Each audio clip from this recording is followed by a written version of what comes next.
following is a production of Dirty Mo Media.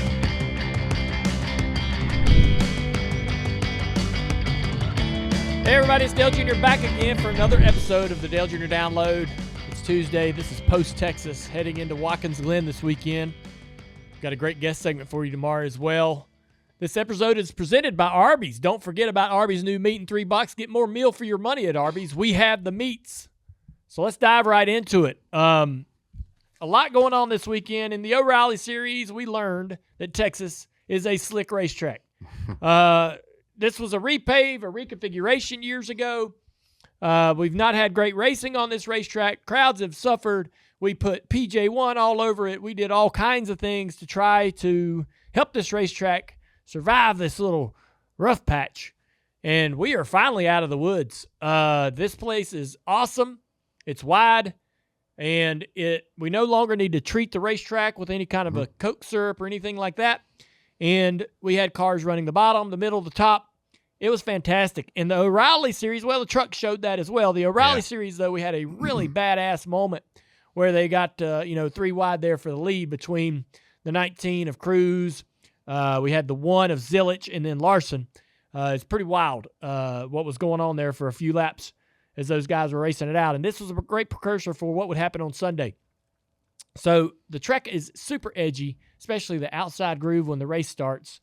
That groove would improve over time, and as the rubber got laid down, more and more cars went up there to find speed. But I was really interested. Early on in the day, we heard from Mike Joy, 11 speeding penalties at the racetrack last year. Not as many this race.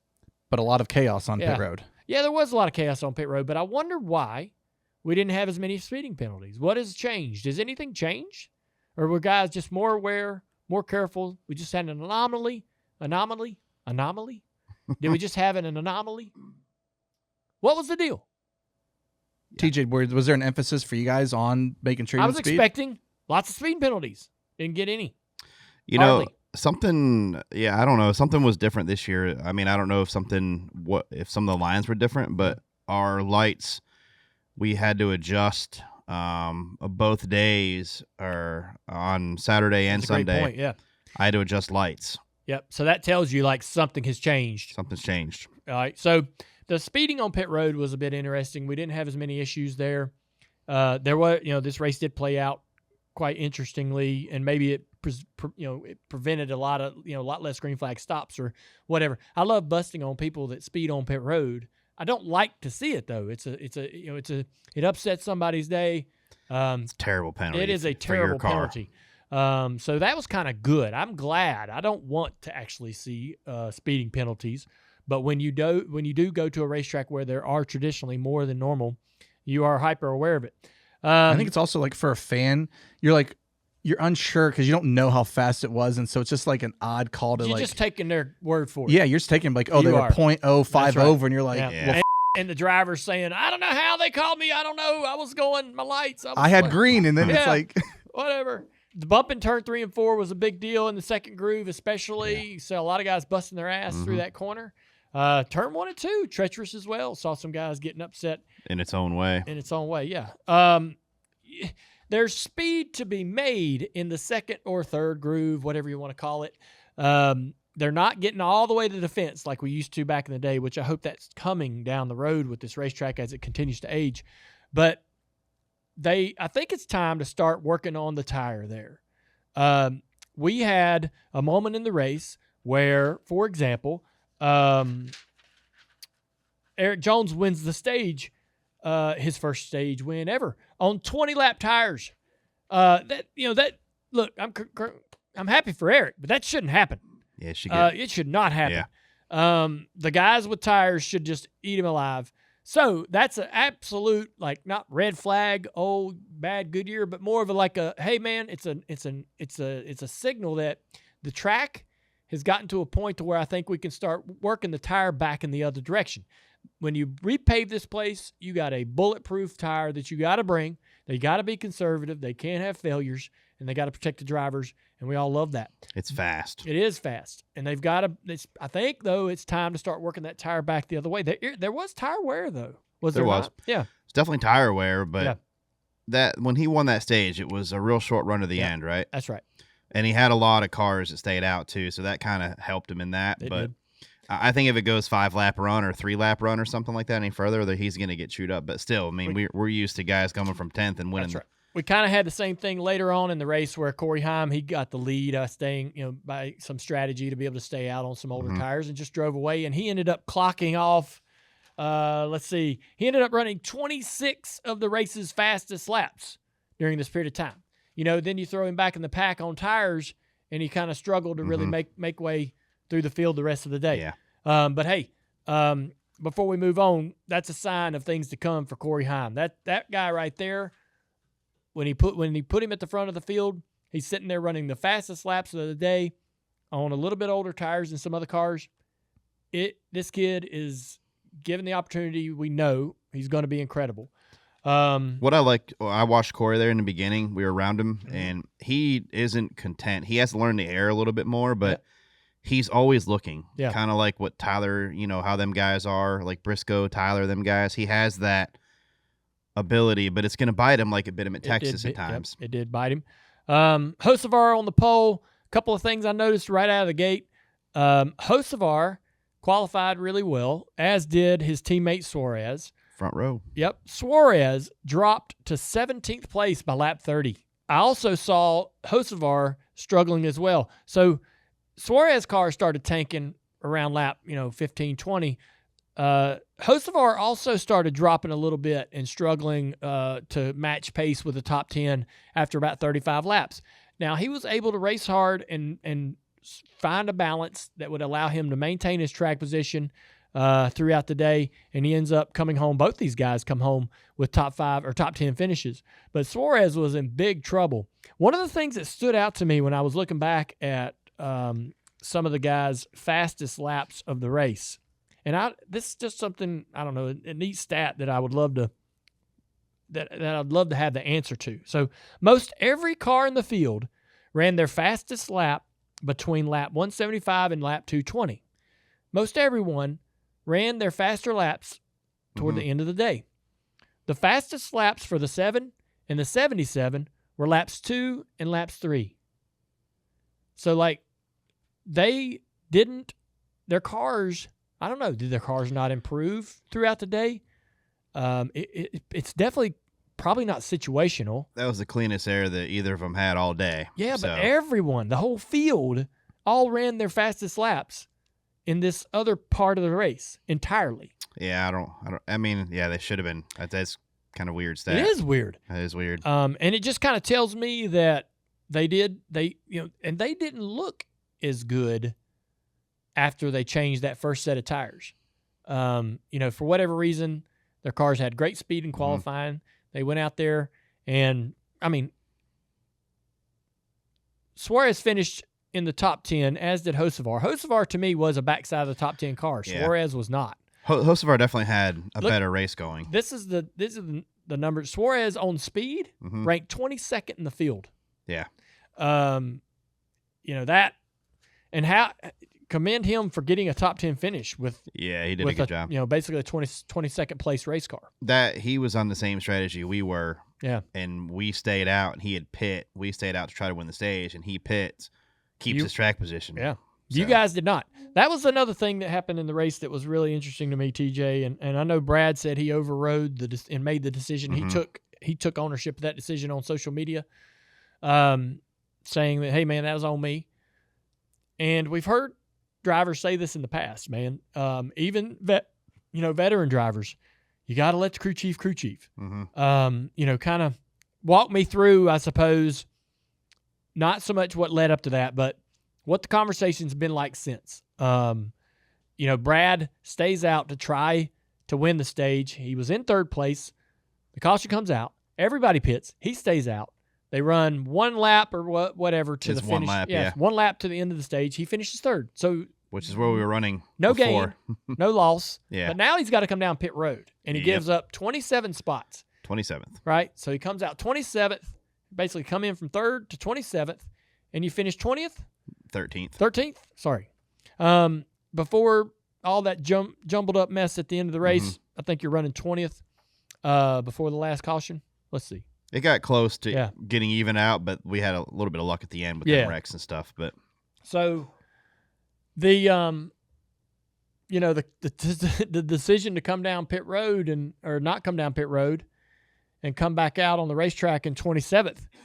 What was the conversation over the radio at that point? Well, I think we thought maybe more would stay out, especially guys in the teens and stuff that aren't going to get up in the top five. Try to run well in the stage. Get some stage points, make your day a little bit better, and then battle out the rest of the race. That was what you saw Jones do, Jones do in stage one? Bunch of them, whole bunch of people. That gave you the confidence to make this decision? Yes, it ended up being only us and Preece that stayed out, so that put tires.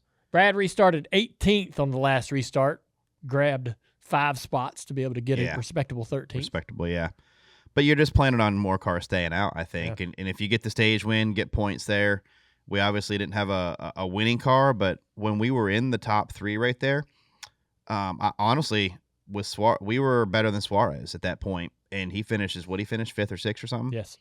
So I feel like if we come down pit road, maintain, gain a spot, just in that area, I feel like we could run top 5, you know? So, but it's part of it, you got to go for take chances when you can to get stages and things like that. And like you said, luckily we got back to 13th. It kind of made it reasonable.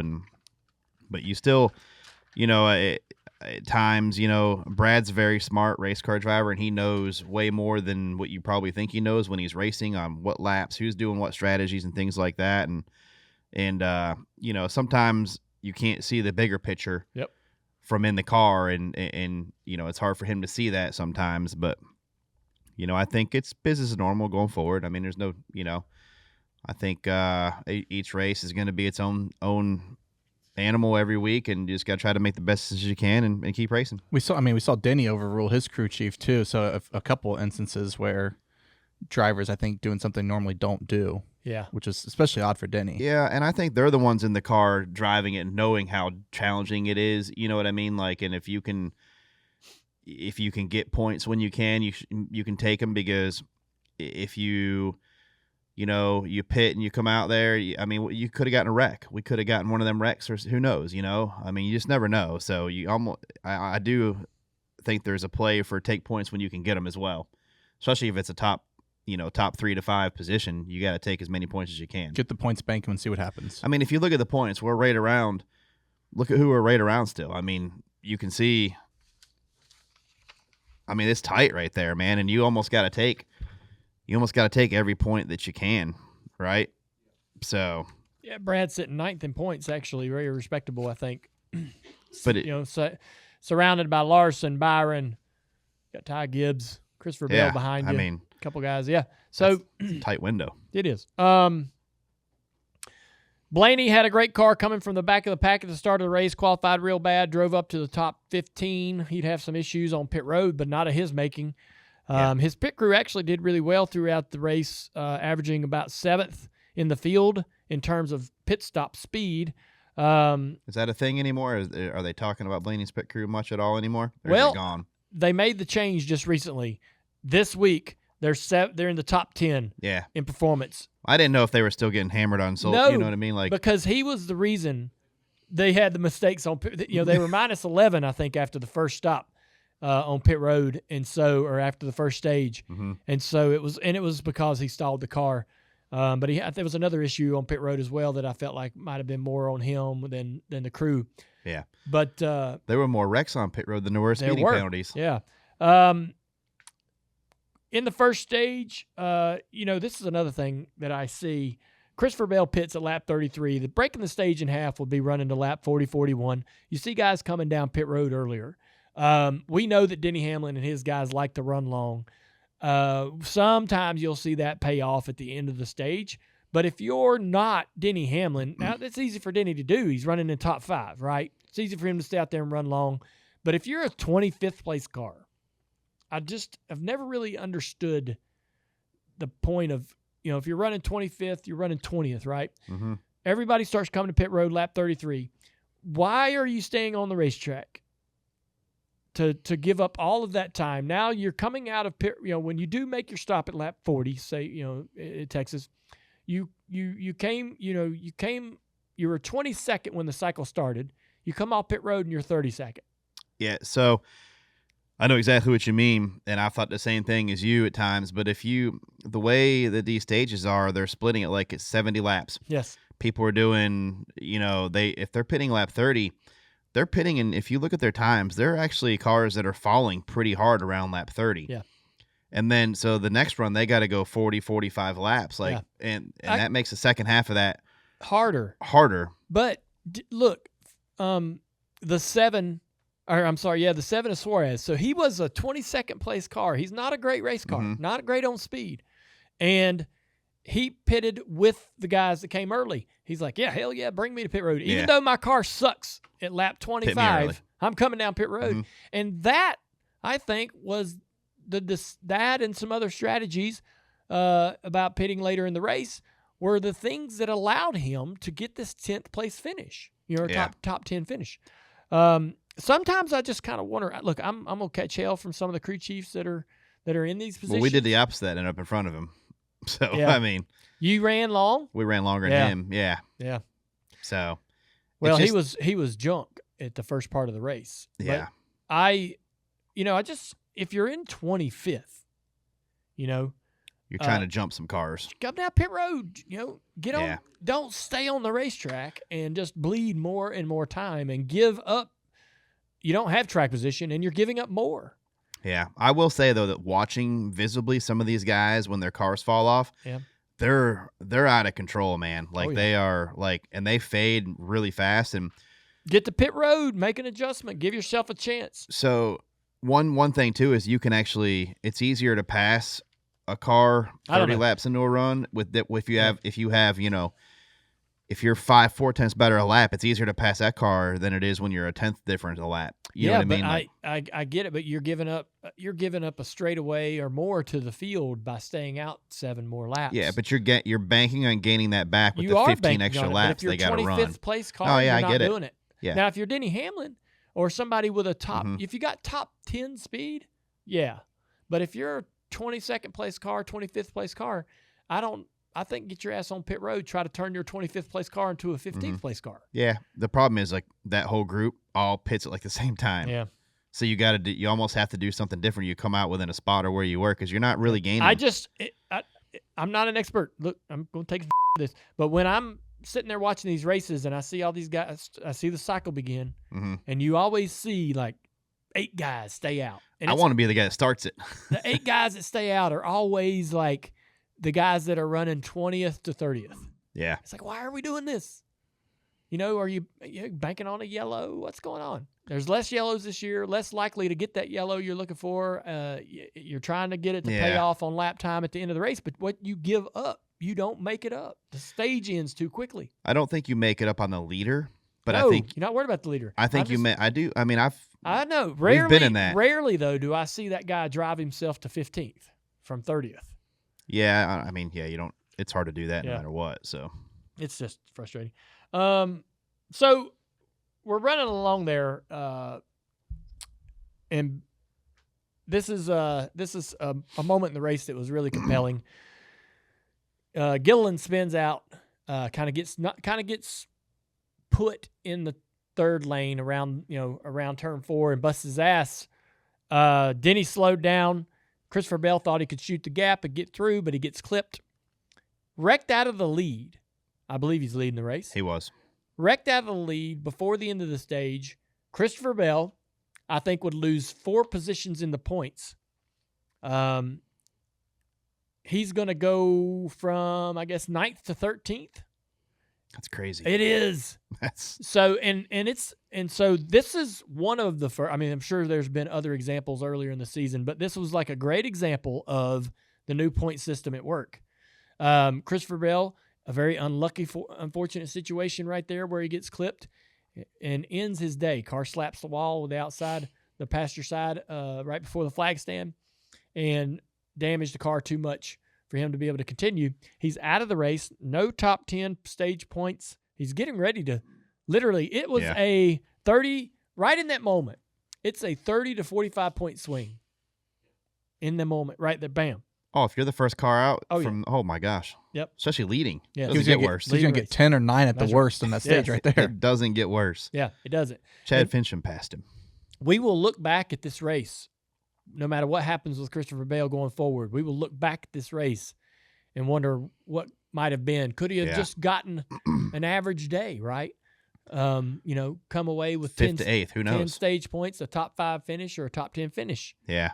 Well, it'll make a world of difference for how his chase is going to play out. This is exactly. I remember last year saying you want the wins to feel better and the losses to hurt more, and this is it. This is it. Yeah, another driver who had a similar issue in terms of points was the 22 of Logano. So everybody's on pit road, and this one is a tough one, man. And apparently Logano's not looking at where he's going. He doesn't seem to react, right? Wouldn't you assume he's maybe looking to the right, or he's looking at his dash? Who knows, right? He could be looking at the mirror trying to clear himself high. I mean, the 41's stopped right there too, so that's tough too. I know. Look, of course it is tough. That was my next question, guys. Where is your opinion about the 41 parking in the middle of pit road? I know he needs to stop and wait. He doesn't want to be that runs into the 54 who's trying to get out of his box. Yeah. But where should he have been? Somewhere else? Should he have positioned himself a little more left? I mean, maybe, but I like the clip you had. If we could just go back to that clip one more time. Kind of see where he was sitting. Look where he's sitting. He's literally he's kind keep of this angle here. Let's see. The 41. Look how high he is. I mean, he's out there. I don't know. He's right getting. I don't know. He's pretty close. He's within a foot, 2 feet of the white line of the pit boxes, but I mean. Look, the 22 could have been more right. He did. He didn't have 2 cars out there. There was only one. Yeah. So, it's unfortunate, and I don't want to on Cole for. I mean, the 54 is moving. Cole has to stop, or he's going to hit him. I agree, but Cole would have Cole drove through too many boxes had he been positioned to look. Yeah, Cole maybe. kind of makes this decision real late. Cole's not allowing himself the opportunity to sort of be more behind the 54 or stop. So there's a gap. If you look where the 54 is, there's a gap behind him, an access point. Or if you look at pit road. Yeah, but this is also the first run of the race, right? Or early. So is Cole on the lead lap here? I think so. Obviously he's on pit road. No, there's not a gap behind him. All right. Just bad timing, man, and things. I don't know if Cole's doing the right thing, but Cole's also racing cars. What could they have done? Could Cole have done something different? Could the 22 have done something different? This just doesn't happen that often. And are there guys stopping on pit road? I mean, honestly, they're too wide. Watch how many cars are outside Cole before he turns in. There's 2 there. So Joey, it looks like there's room for Joey to go through out there. There is room for Joey. There's 2 cars outside of Cole right there. Yeah. And there's only 1 car outside Joey. There's room for Joey. So Do guys stop on pit road that often? I don't think I see that often. Yeah. A guy literally parking it right there. When there's that many cars on the lead lap early in a race, yeah. I mean, when you narrow the field down, it's only 20 cars. I know there's guys that slow down, to let people out. Yeah, well, they're probably saying it's going to be close. If your crew chief's telling you that it's going to be close, I think the thing is, if the guy's going to drop the jack and go, the crew chief's saying stop. Yeah. And I guarantee the crew chief's saying stop, because you don't want to ruin Cole. Yeah. He's telling Cole to stop, I'm sure. I mean, is the spotter still at this point? Is this no? For Joey? I will say there's some teams that the spotter counts him in, like during O'Reilly, I count Carson in, and during the truck race, I can count him in too. But I give a 10 away mark, but we always go over this hey, it's going to be close with 54. You can't that was the other thing I was going to ask is do they know that it's going to be close with the 54? 100%, absolutely. Then could they have anticipated this better and positioned themselves more behind the 54? Could they have came down pit road? No, you're not going to give up more ground because Cole at this point on pit road. What if the 54 has a problem and you're laying way back? And dude, he came on Cole came on the pit road in the backside of the top, the last 5 cars on the field. Yeah, but those are guys that he's going to be racing to stay on the lead lap. You know what I mean? He's running his own race. He's got his own race to run. Down at that point. He wouldn't be on pit road if he was a lap down. Yeah. I don't know, man. I think just wondering if this was avoidable. Yeah, it's avoidable if he goes around him. It's just an unfortunate situation, I suppose. It is. It's just bad, and that's just pit road, man. Well, that was another incident where, much like Bell, the 22 He had no stage points from stage 1, and he doesn't get a chance to get any in stage 2 or 3 or get a result. It's hard to believe that took Joey out of that race right there. Well, he's a massive damage. Yeah, for sure. Joey would lose 2 spots going from 15th to 17th in points now. He seemed very frustrated by what was going on right there at the end of the day. He was angry at the team a little bit because he wasn't quite unaware that they were taking 2. Didn't seem like he was quite full of the information that he expects during a pit stop cycle. You know where this starts? Yep. This starts in the beginning of the weekend whenever where you qualify. Like they had a bad qualifying run, you have a bad pick of pits. Mm-hmm. I'm just saying, everything we've just compiled leads up to it. Yes. Yeah. Well, that puts Joey 17th in points right now. There was the boys on the teardown. They were having a conversation about what's wrong with the 22. What's wrong with the 22? And we actually shared this on our Dirty Mo handles. Honestly, and I went back and looked at Joey Logano and where he was in points in the last 4 seasons. And there it is right there. In 2022, at this point in the season, he was 9th in points. In 2023 and 2024, he was 13th in points. And then last year at this point in the season, he's 9th. Now, of course, those all are better than 17th. But I honestly don't see a big difference in the way Joey's running today versus over the last handful of years at this point in the year. We were not... He'd always catch fire at the end. Yeah. Or he'd win the race that needed to be won. Yeah. Right? I don't know necessarily. He wouldn't really catch fire, but he would. He wouldn't. He'd get a win here. What we call him, Big Balls Paul? Yeah. He'd grab a win here. Yeah. He'd grab a win over here. And then he'd grab a win back here, and he'd have 3 wins, go into the playoffs, and bam, bam, bam, make through the rounds. And he's he would do those. He would win and succeed under that system. Mm-hmm. Honestly, I'm looking at him now. Of course, I don't expect him to be 17th, but he was 15th going into this race. That's not a big departure from what he's kind of been doing the last 4 years. I mean, honestly, if he doesn't wreck at Talladega, he might be 13th. Yeah. Or even a little bit better. Maybe. Yeah. So. Yeah, I mean, I think it's just the 22 is what the 22 is at this point, and they've kind of been this team for a while. I think they would even agree that they're haven't been running well for the last 5 years. In this stretch of the season, they haven't been doing what they would love to do. How concerned should Penske be? You got Blaney up there, but then the rest is... Blaney has reasonable speed, and Cindric's been doing good. Yeah, Cindric's been having a really quietly good year. He has. Cindric will sit there. You'll look at the rundown, 8th, 7th, something. Yeah, 9th. You're like, all right. Yeah. He's doing really good. Yeah, he's sitting. He ended up 15th in this race. His... It's 15th in the standings. Yeah. Is it?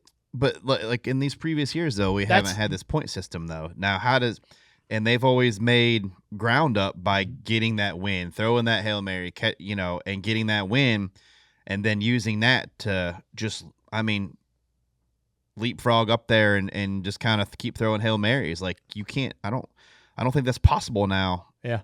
To just get all that back. Like, is that concerning for teams in that area now? You know what I mean? Like, well, look, I think Joey knew that going into this system that they haven't been doing enough to win under this style of system. So I think he knows that they've got to get it better. They can't live off of a handful of wins and give them to position themselves with that opportunity to win a championship in the chase. They have to finish well in the points, which means they have to run well every week. Be consistent. Every week, right? Mm-hmm.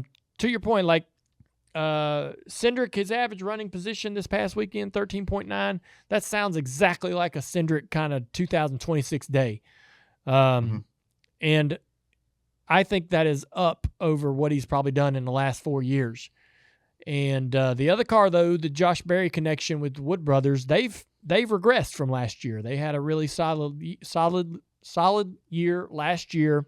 In the back half of the year, started to struggle, and now this year it's been a real struggle for that car. Front half was really good. And so it's sort of it's in most situations that what we're seeing, I think Penske's unique because in most situations we see all of the teams in the same organization somewhat run relatively similarly, whereas in Penske we're seeing everyone run a little bit differently. Yeah, you got one in every tier. Yeah, kind of do. So it'll be interesting to see if they can kind of, clean that up a little bit. You're fortunate and happy to at least have a guy that does have the speed, which I think Blaney is that guy. You see Cindric kind of outperforming some of his traditional numbers, in my opinion. I don't know that I have real statistics to back that up. But I think Cindric's outperforming. I agree. Yeah. I mean, just visually seeing him every week, you're like, oh, there's two up there. I think Penske's got to have some concern because RFK's consistently running well.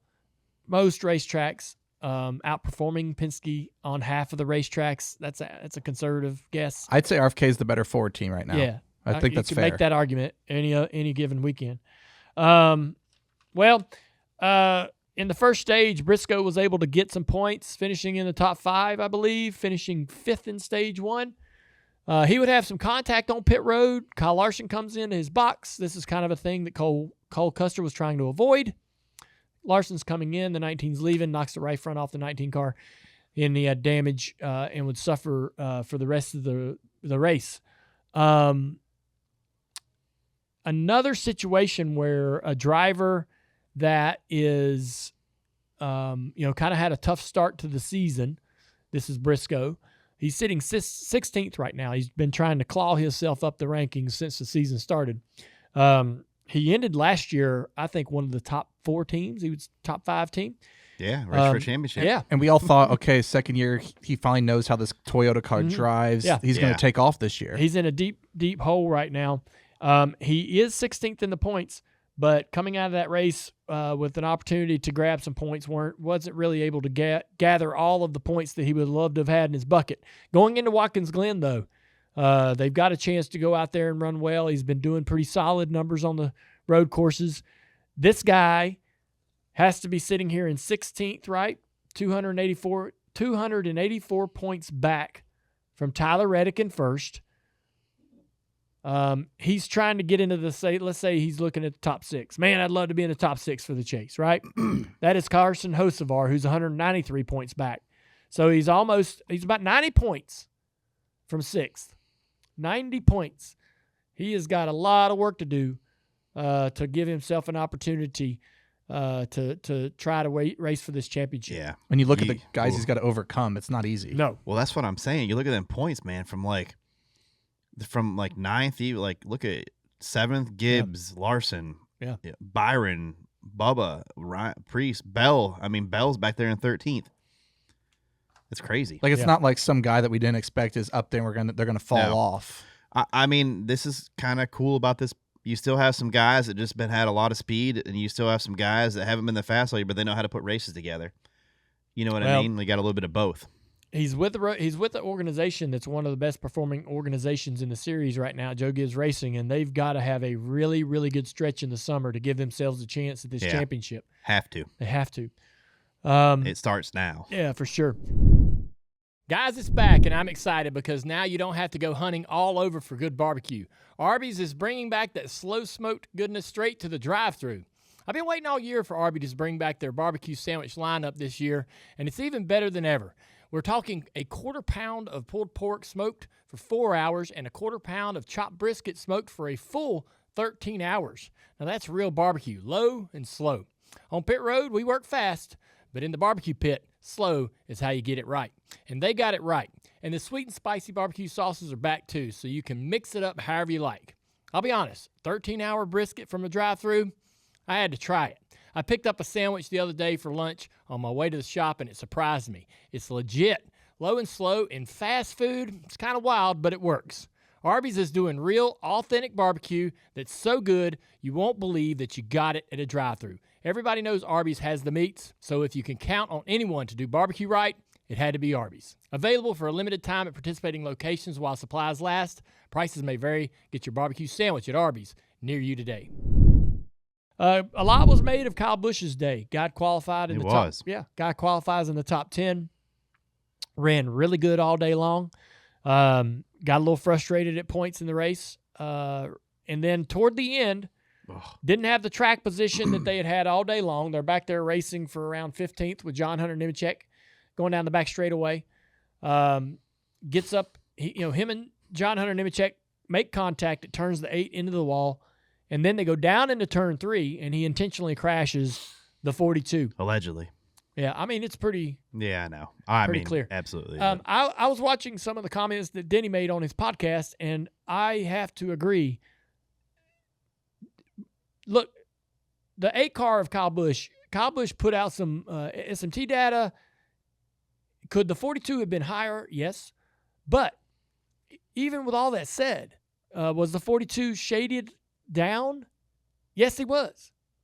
If I am trying to side draft a car, I might shade down a little bit to get to him. I'm not saying, hold on, TJ. I'm not saying that's what he was trying to do. But if I'm the 8, I'm not going to let that guy get my quarter panel.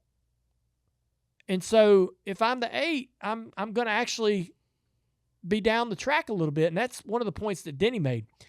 Denny said, if we were to switch cars, which was a comment that Kyle made the week before, Denny's like, if we were to switch cars, I would have been down the racetrack trying to get away from the 42 so that he couldn't dump all that air on my rear spoiler. And so that was the one thing that I was kind of curious about. I kind of have to agree with that. And so TJ, you got a point. I mean, I know exactly. Like for in Denny's situation, yes, in his car, you absolutely get away from him. Yep. But Denny, the 8 isn't the 11. The 8 doesn't have the speed that 11 has on the straight. Actually, the corner of the straightaways, like it just doesn't have it. So it's easier. Yes, you would stay away in a situation like Kyle. It's easier to pin that guy against the wall and just stall both of you out and try to beat him into the corner. Yeah. Than it is to get away because he's got momentum. Like it's almost better to stall guys out when you're in equal cars. If you're in a really good car and you're going forward, absolutely, you get away from that guy. But it's harder, and I don't really like Denny doesn't run in that a lot, so I don't think Denny knows exactly what it's like to be in that situation. Yeah. And like honestly, if we didn't. Well, there's many times in that race we come off the corner and Brad would try to stall.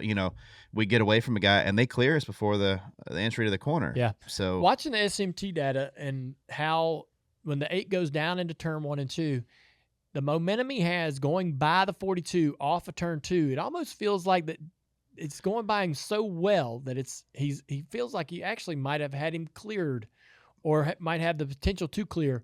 But his momentum is good enough that I don't think the 42 is going to drive back by him. I do.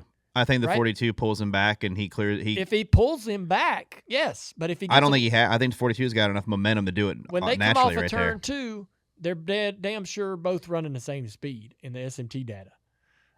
Like right there, if he gets away from him, 42's maybe going to come back just a little bit. He's going to get position. He's going to have his front tire in front of his, which all that matters in the 3. Well, I don't know.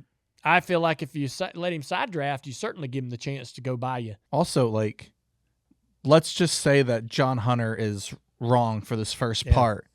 Kyle doesn't address the bigger issue, though. What's the bigger issue? He's talking about the first initial. He doesn't address him just getting into John. Like, no, and he's not gonna. I mean, if he admits that, then he's gonna be in big trouble in NASCAR. The lap before, he did the same thing with us, and Brad had to lift off of 2. Like Kyle was coming up, and Brad had to lift. Kyle's just taking. Yeah, he's taking everything he could. He was driving an 11. Take what you want. He must have had the spotter just like you. Yeah, you're not saying that on. You're not saying that on exit right there.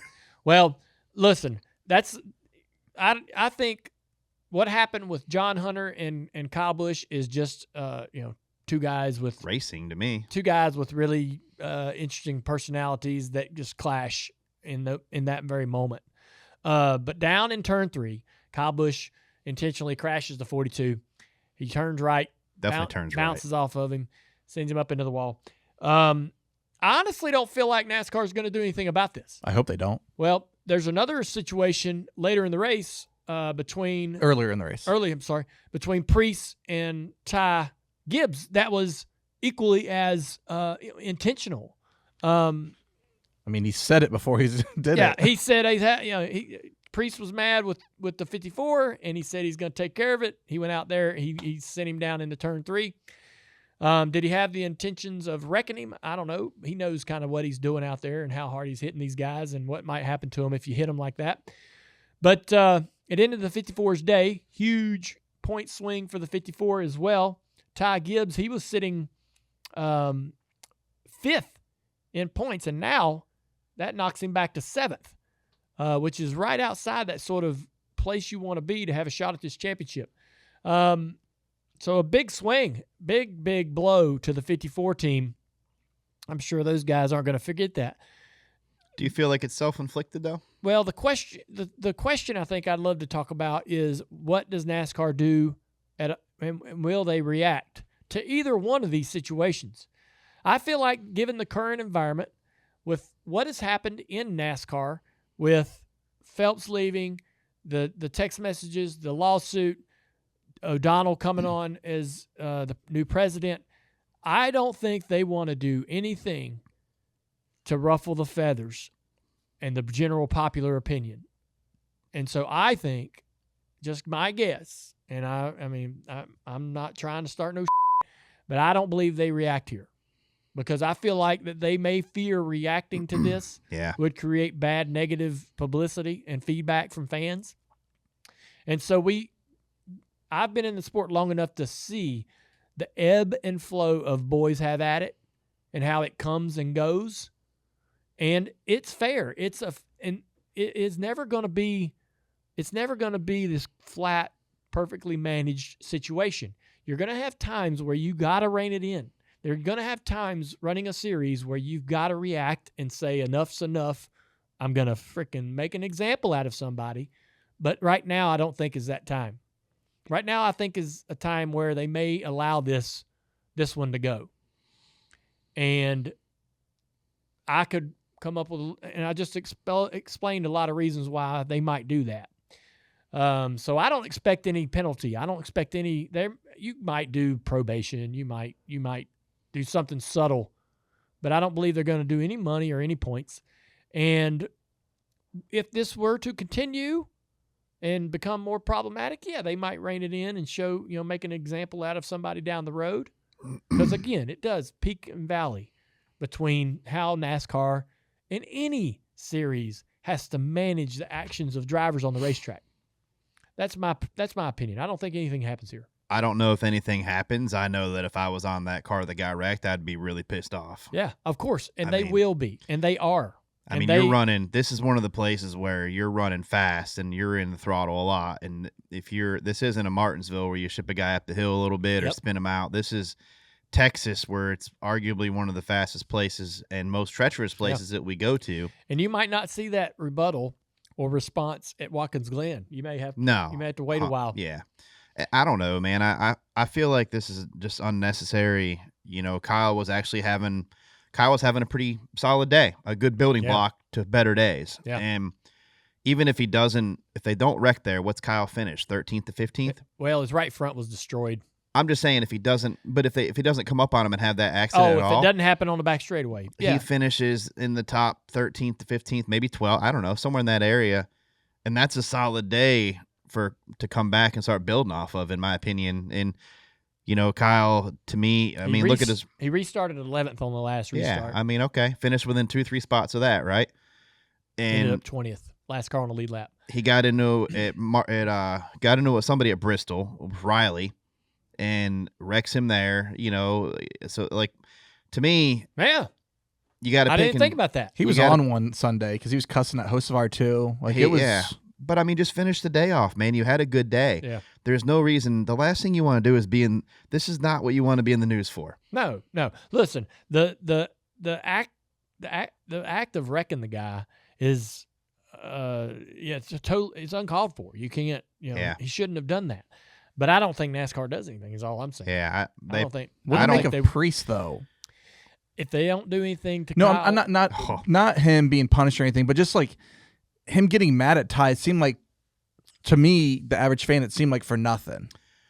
Well, I don't know. I think you need to be in the pack there a little bit more, buddy, and see what the race is like. Well, then No. This, what he did to Ty, there may be 15 instances that led up to that. This may be, hey, I don't want to make assumptions, but It could have been lap 10, it could have been 5 weeks ago. Yeah, it could have been the last 2 months. It could have been of stuff. something 6 weeks in a row. Yeah, last year. Yeah. I mean, and dude, I'm telling you, when you feel like a guy totally disrespects you on the racetrack, you do not forget it, and it eats at you until you can absolutely return the favor. And they finally push you over the edge. Yep. And then you're like, you're ready. So something has happened. I'm sure of it. Where Preece has it in his head, that little. Yeah. And then this happens in the race, and he's like, enough. I am done. And so I can relate to that frustration. And I don't know. I see the two situations a little bit differently. Running in the back of a guy at speed during the heat of competition is slightly different than you both destroying each other in the middle of the back straightaway and then you going down there and slowing down and wrecking him. You know what I mean? On purpose. There's something about that they're not exactly the same. They are somewhat similar, but not entirely the same. And I would say you could look at Kyle's deal and go, that's a no-no, right? You slowed and intentionally waited and then parked him. Preece was more like an old school traditional chrome horn. See ya. Yeah. Sending your ass. I'm going to send you. And that window that Ty closed the door on, was tight. Like, when he came down in front of him, that's probably not, and I think that's what Ryan was getting mad at is, obviously Ty had a really fast car. So, this is the thing, though. He says right there, if we watch that back, the one car comes from the outside, and he knows, I want to get to the bottom. Right? Ryan's really low right there already. Listen, in my opinion, the one's on his outside. Yeah, but Ryan's already you're not running that line. I get it, but the 54 gets under him down the straightaway, and the one goes in the corner and crosses the nose of both cars, and the 54 doesn't know the one's going to do that, so the 54 loses the nose. Right? That's what sends him up the track into the side of Ryan. It's not like he cooked the corner and just missed it. Right? He had no idea the one's going to drive into his lane, right, and take the air. So the one drives across the nose right here in front of the 54. 54 gets tight up the track. He's like, oh shit. And so actually the 54 is sitting there thinking, damn, I saved us. I saved the 54 is probably sitting there thinking, damn, Preece, you got to appreciate that, man. It didn't take us both out, right? I disagree. Yeah. Because from my view at Texas, the 54 is in a lane that you don't race in. And if you're already too wide and somebody drives that, because it's just like you don't make the corner. Yeah. Like he is way low. Yeah, like if low. I were to pull that up on super low. If I were to pull, and that's just not like. Yeah.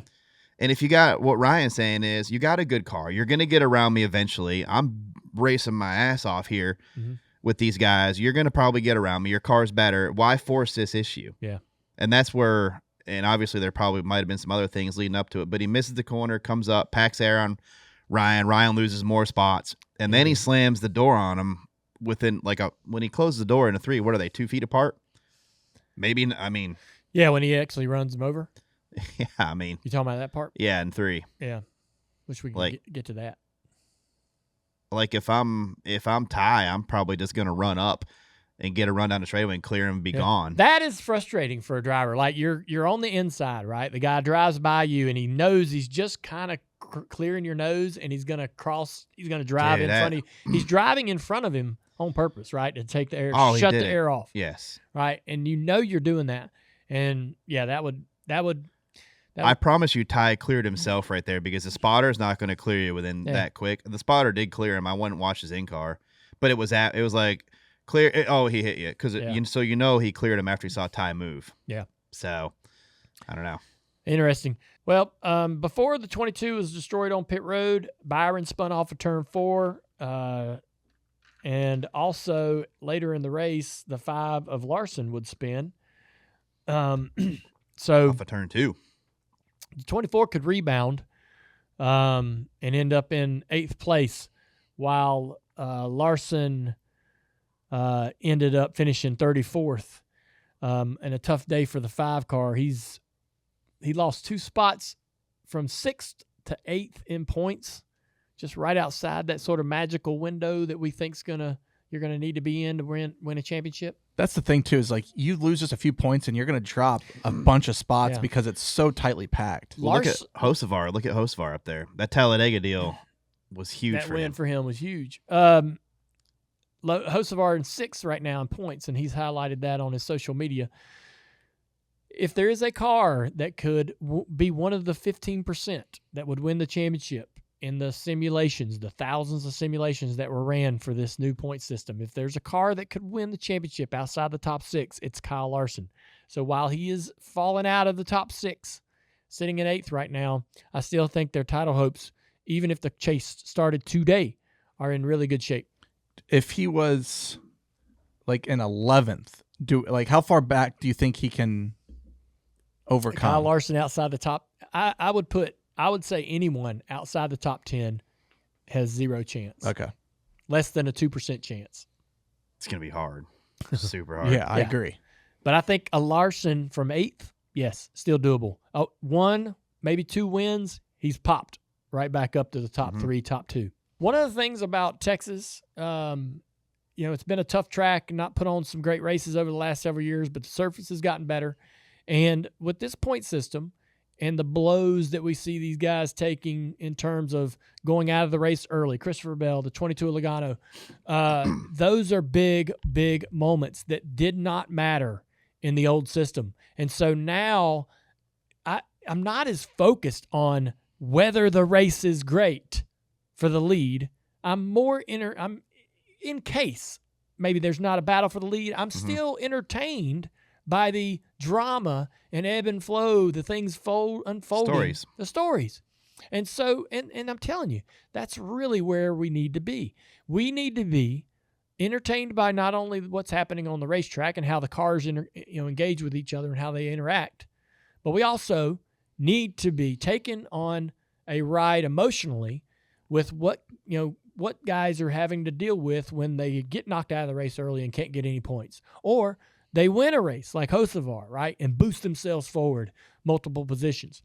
And so, that was missing. That was absolutely gone in the past. And so it's so fantastic. I'm just so thankful that I can sit down, watch a race. I am sitting down as soon as I turn the race on, knowing that I might see somebody have an incredible day and other people have terrible days that are going to impact their season in that moment, right there in the middle of the year, race 10, race 11, race 12.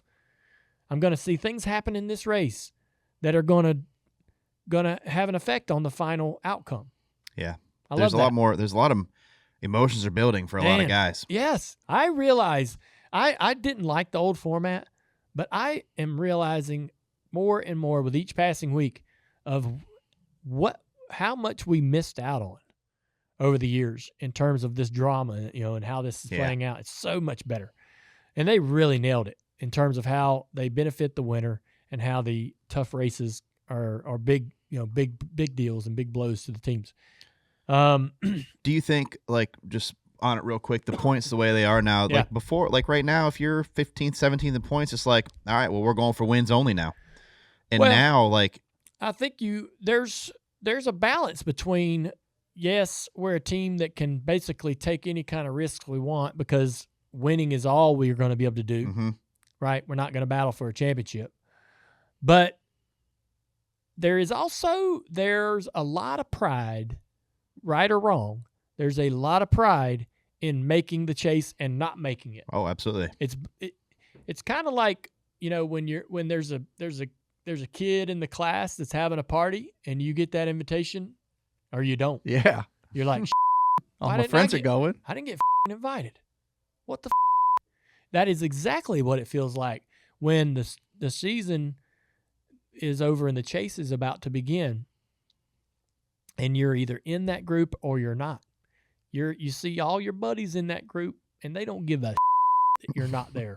They're off doing the media, prepping for the chase. Not worried about you. You're seeing these guys that are the 12th, 13th, 14th, 15th, 16th in the chase that ain't got a chance in hell of winning this championship, getting interviewed and all kinds of, they're being paraded around. Mm-hmm. And your ass is at home, embarrassed. You're embarrassed for your team, your crew. You just know it's just a signal. It's just a signal that you're a failure in that particular season.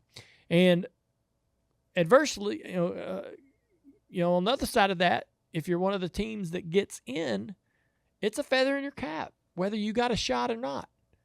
And especially in this process, it's an earned feather. You're really working your ass off to make sure you get in there, and it's gonna be a battle all the way down to the last couple of races. And Hocevar said it, like in the old format, if you just barely get in, that you're probably getting eliminated early. Now at least you have the chance to get hot and move up some spots. You got a chance if you're to explain that, I think, so if you're a car that's not very good, but you do squeeze into this playoff, you're alive for 10 weeks. Yeah. You're not eliminated after 3 rounds. Bubba Wallace had races. an uphill battle last year. You're alive for the entire process to be able to find a way. Man, maybe we can get 10th out of this. Hocevar told me, he goes, top 12 is my goal.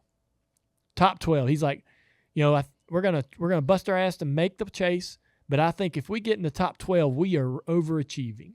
And I agree with that. I think that's awesome. So when me and Steve Letarte got together, my season was my career, our performance, how we ran every week was we were a 25th place car in points, in results, and we didn't get together and go, man, let's go win some races. That'd be freaking asinine. Me and Steve got together and said, top 15s. Let's get us a top 15. All right, man, we got about 5 of those. Let's go get us a top 10. All right, man, nothing but top 10s from here on out. Chip away. Yeah. And then, honest to God, dude, in like 2 years, we had become a team that showed up to run top 5 and expected to do that every week. And did we not do it, TJ? I remember doing it I all the remember time. battling for the lead. I remember it would lead at some point. We were battling for the lead in the regular season points with Biffle in 14, Yeah, we were. Yeah. So, all through the winter or all through the summer, we're sitting there, one of the top 3 teams in the sport in terms of putting points together week in and week out. We didn't just, that's Hocevar's idea of, hey, man, 12th. That's a good way to look at things. Every week after the race, these guys all get to their car or get to the plane, and they look at the points to see how close they are to the next guy. Mm-hmm. Before, if you were out of it, like you got to win, don't even really matter, right? Mm-hmm. Like your points didn't matter if you were 25th in points, right? You just were going for the win. That's right. So now you're looking at that's why, that's why Brad probably stayed out. We were trying to get every single point we thought we could to move up a spot. Yeah. So, well, you wanted to talk about Christopher Bell and Talladega? Yeah, I thought those were interesting comments. Yeah. Christopher Bell got an opportunity. There's been, I'm going to say something. The media. I agree with him. Hey, the media been doing a damn good job at the racetrack. We've been getting whatever the difference is these days. We've just been getting a lot more sound bites from drivers at the racetrack during the race weekend. We're getting a lot of Kyle Busch stuff. We're getting a lot of Christopher Bell, Talladega stuff. Denny, the media is doing a fantastic job giving us the opportunity to hear from these drivers in the media center, and I really appreciate it. And we did get Christopher Bell talking a little bit about Dega. We heard also from I saw some clips, I think post race from Blaney and a couple other drivers. Basically, Christopher Bell says, we desperately need change. We've needed change for a long time, so hopefully that is the last time we race that Speedway package. And I think a lot of us in the industry will be excited about that. It's literally a lottery race. It's atrocious. Now the strategy is so spelled out that it becomes all about fuel saving. We tried to adjust the stage lengths so that we're not fuel saving. Well, you can't pass, so it becomes all about shortening the last pit stop to as short as possible so you're still saving fuel in stage 2, even though you can make it to the end after the last pit stop. It's a joke. It's a complete joke, and I look forward to changes. He went on to say that I believe he went on to say that he's excited about the testing that's coming up in the off season. He's hoping that's going to bear some fruit. I love this. I love people who are saying this because I agree. I have not liked the next-gen car at Daytona and Talladega. Don't like it. I watched the guys race, and I can see how frustrated they are with their inability to make a difference. Listen, the races still play out in dramatic fashion, and someone that could look at some of these races and go, what's wrong with that? That was wild. But all I'm saying is when we line all these guys up, they're all in – we basically get a two-car train, and the two guys at the front of that train are in a perfect position to win this race. With 50 laps to go, 40 laps to go, as soon as they got enough fuel and they don't need to get back to pit road, the guy leading the inside and the guy leading the outside, one of them's going to win. If they don't do anything really stupid, they're going to probably win. One of them. Because the cars that are in second and on back, there's so much drag on these cars. When they pull out a line, they're going to the back of the field. Everyone knows that, and there's nobody in their right mind that's going to go with them. And so when a guy pulls out a line, it's like, see you, pal. That was dumb. Don't do that. And if you're in the pack and you see that, what's your thoughts? You think, I ain't getting out of line. Look what they just did to that guy. I ain't moving. And so everybody sits still, and they don't make any moves because their cars can't. Even when the pack is sitting there running 50, 60% throttle, saving fuel, a single car running wide open is going to the back of that pack because it's so draggy. It's so draggy. That right there is the core issue with the car. And NASCAR has this information, and they know it.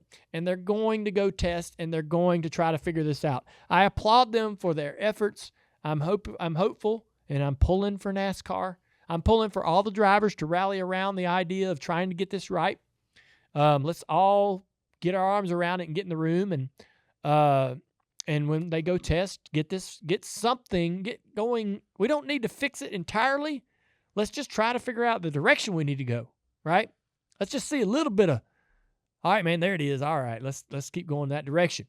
Yeah, I agree with his comments 100%. It's frustrating. Yeah, I'm glad that they're finally saying it because this ain't new. This has been going on for a couple years now, and there's really not been enough people talking about it. And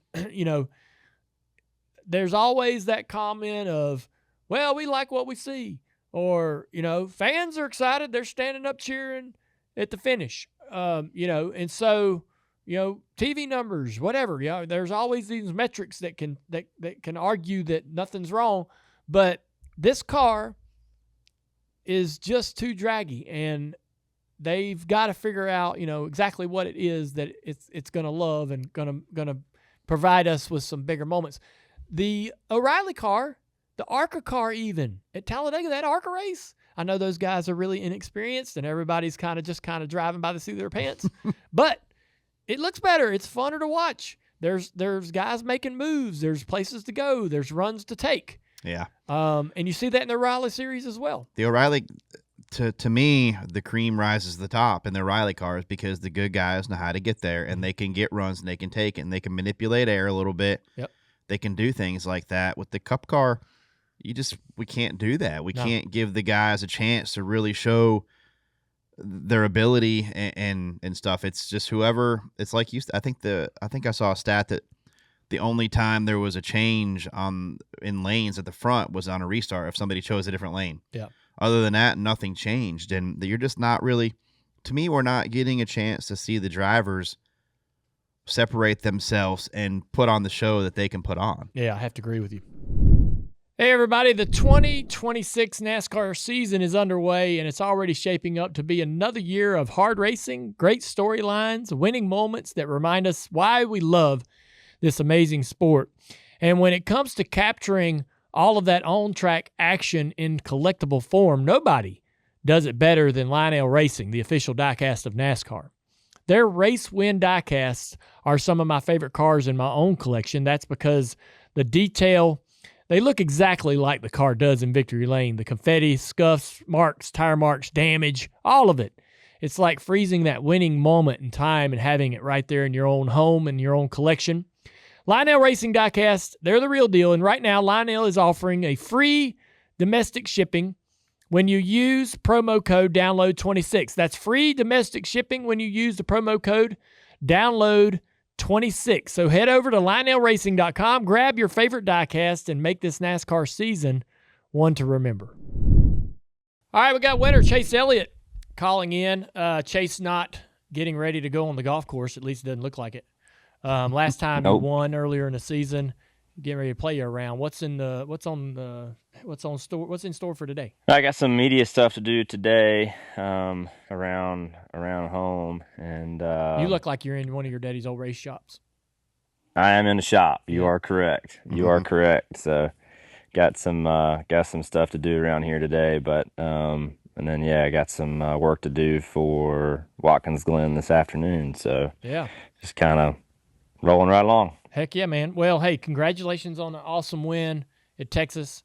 Had a fast race car, number one pit crew on pit road, second, these are the Racing Insights statistics, but second on restarts, speed, third, defense, 7. Of course, when you're up front, you don't have to do a lot of defense. Passing, you were the first-ranked car in passing. So, when the race started out, Denny looked really good.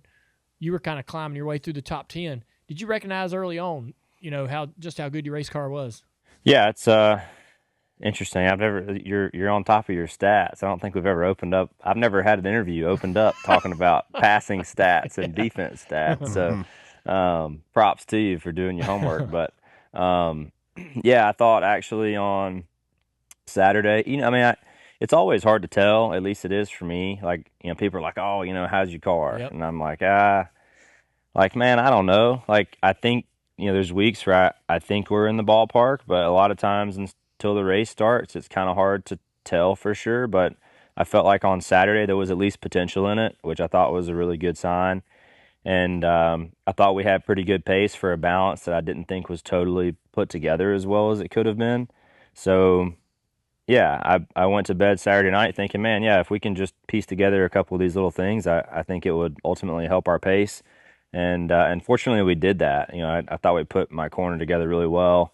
Obviously, when you start the race off and you're in the mid-teens like we were, it can be kind of difficult to know what the pace of the leaders are. Like, I don't know how fast those guys are going, but I felt like at that point in time, my car was driving pretty well, and we had done the things that I was asking for overnight, or at least a lot of them. So, I felt pretty good about it. There's just a lot of race to unfold and kind of never know how things are going to go. But, I felt like we had a lot of potential in our car, and had pieced together the things I wanted and was able to kind of march forward, which is always a good thing at a track that's really tough to pass too. Yeah, I noticed, you were super excited to get the win, the first win of the year, as early as you did. You said as early as you guys have won a race in the season. And I really didn't take away just how important that was, but now you're the only other multi-time winner in the series. We've talked about it, this point system, how this is playing out. You've got yourself up in third place in points, which is a really, really good spot to be. You guys were incredibly consistent last year. Just, getting the victory lane was the next step. You're doing that now.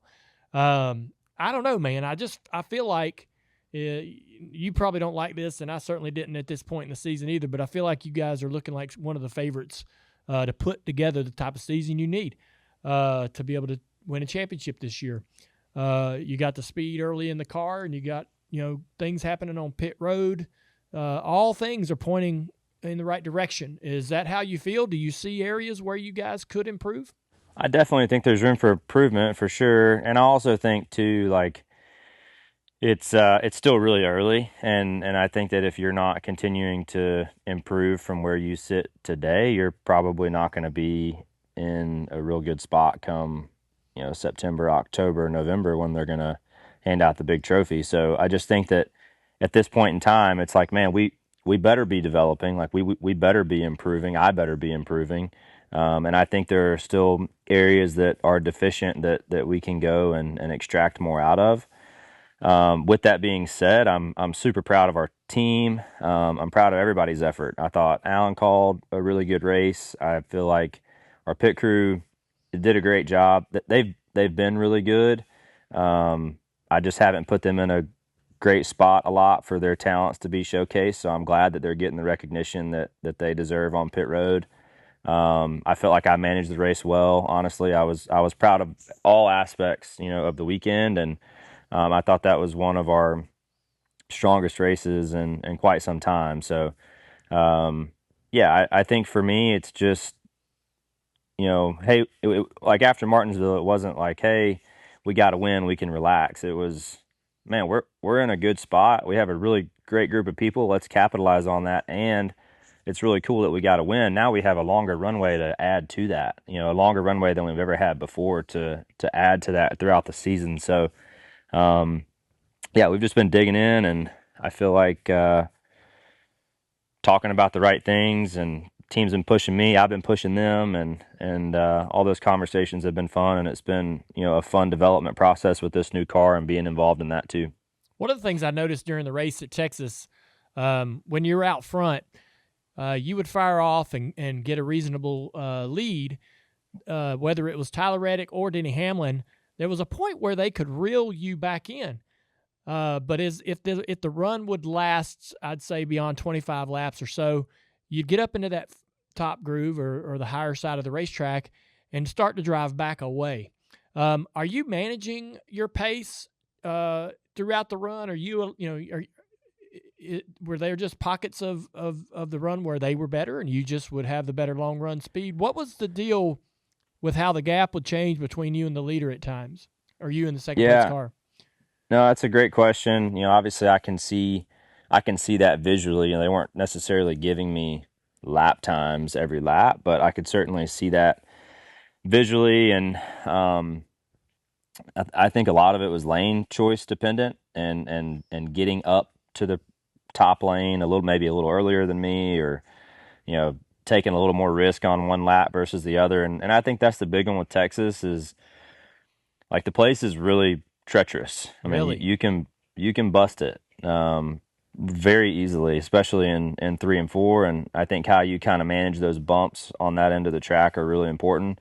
Obviously, there's a lot of pace to be had over there. The track's really gripped up, has a lot of banking, and you can build a lot of momentum over there. But it definitely comes with a pretty high risk. And I think some laps, whether you had super clean track, or if you maybe just missed your entry a little bit, that would put you in a tougher spot to get across the bump. So I think a lot of it was probably just track dependent and how tricky it was to, put together a full lap of momentum. And remember that full lap of momentum starts a half a lap before that one started too. So, all those things kind of add up. What about that bump in turn 3 and 4? Where is it the worst? And is there a thought in your mind? Does it get worse? I can't remember how it used to be. Does it get worse the higher you go? Is there no chance at all of trying to get around the top of that bump or anything like that? No, the bottom lane I feel like has it's a little more ripply, so there's more content, but I think it's a little smaller. And they seem to be more like dips, whereas when you get to the middle and then into that lane just above the hash mark, I feel like it's an actual bump in the road. And I couldn't get around it. I tried to push it up higher and higher, but man, again, it's like you're kind of weighing these risks, right? Yeah. How hard do I run across the bump? If I get my rights a little too much up in the gray, I'm definitely going to crash. So it's a fine line, but no, I don't think the groove has widened out enough yet to get around it. And honestly, I don't even know if I've never run around the top up there high enough to know if you can get around it. For sure. All right, looking forward to Watkins Glen. It's been a great track for you. I really don't know the statistics, I guess, for you in the next gen. I know you've had a lot of success at that racetrack, though, over the years. What's your confidence level going into Watkins Glen in the next gen car? It's pretty low right now. If you watched how we ran last year, boy, I was, obviously great track for us. We had a great run, a great stretch, 2 or 3 years up there. Missed a year during the COVID thing, and that was a place if I could have talked the state of New York into having us, I would have gone up there and lobbied myself. Because I wanted to go up there so bad. We were running so good at that track, and didn't get to go. But the last couple years have been tough, and this past year in particular, I mean, that was when you look back, I mean, that was arguably like one of our worst races of the year. I mean, super, super poor. So I think a lot of that falls on me. I think I'd kind of gone down some bad rabbit holes of trying to make pace in wrong areas and doing things to catch up to the competition. And so I'm, as much as we struggled, I'm actually looking forward to getting back, I think, for that reason, just because I think that there were some good lessons from COTA that I learned earlier this year, having one road course and already checked off. And then just kind of what we went through last year in some areas that I think we can be better in. So my confidence isn't super high just because of our performance last season, but I am actually looking forward to going and just trying again. I think we can do much better. Have you seen what do you think about the changes coming up to the Glen with the tire packs down with in the turn tire 1 packs and 2? in 1 Yeah. and carousel? Yeah, I don't know what to think about that. I think that I totally understand what they're trying to accomplish there, I think, and just how wide we had gotten to running off, particularly the carousel. The exit of 1, I thought, has been a little bit of a wash. Like there's been times where I feel like running wide's been good, and there's been times where it hasn't. But yeah, I mean, I think it's all fine and great until one of us cleans them things out, at some point in time. So hopefully that doesn't happen, but certainly there's a pretty high probability because that's, pretty close to the groove. And if you have an incident, you're going to be kind of headed straight towards them. Yeah. Do you think it's going to be challenging for some of the younger guys that only know running wide off these corners? Like you've been doing the Glen long enough where you've had to run the carousel and one not wide like that. And do you think it'll be challenging for some of the new guys, like having to learn this again? Because the Glen can bite you too if you're not careful. I don't think so. I mean, I think that the running wide thing had turned into like, let's just take more. Mm-hmm. I think that the racetrack is really designed for you to stay around the rumble strips, and if you have to back it down a little bit to do that, I think that that's fine. I don't think anybody will have any problems with that, but it could be totally wrong. Yeah. Well, Looks wet too. It could be wet. I think Saturday might be wet, but Sunday's looking all right. Chase, thank you for coming through, man. I know you got a lot going on. We appreciate your time always. Good luck this weekend. Good luck going forward. Awesome to see you having success, buddy. Yeah, man. I appreciate it. Thanks for having me, and I hope y'all have a good week. Thanks, right, man. dude. Congrats. All right, don't forget about stopping by the online merch store. We have some new stuff dropping called the Zero to Freedom line. This drops on May the 6th. Let's take a look at some of these shirts in the Zero to Freedom line. Look at that. Full send since 2013. Nice one, man. Good, clean on the front and on the back. You got the American flag with a bunch of, looks like some Gen 5 race cars. Star stripes and stock cars. And then another clean front there on the blue Dirty Mo. And again, the Eagle. Zero to Freedom. And if you don't want sleeves, you'll get this number. Check it out at shop.dirtymomedia.com. May the 6th. A couple of those new shirts will be on there for you guys to enjoy. Want to make sure that we celebrate Xfinity for waving the red flag on internet price hikes and raising the green flag for savings. You get more speed, reliable Wi-Fi that you need. Locked in at one price for 5 years. No surprises, no late yellows, straight to victory lane, just like we like it. Xfinity, imagine that. Let's get to the questions. First question, we had a few people wondering, what'd you think of Carson Hocevar last night at the Met Gala? Listen, I think that was fantastic. And the reason why I would have never expected a driver to have been invited to that. I don't even know what it is. I think it's a little bit of a celebration of fashion and art. Doesn't matter. We need drivers Not all of them. We don't need them all going to this thing. We need one. We need one over here, one over there, and one doing this thing and one doing that thing. I agree. We need our drivers in these unusual spaces connecting with people that aren't connected to our sport.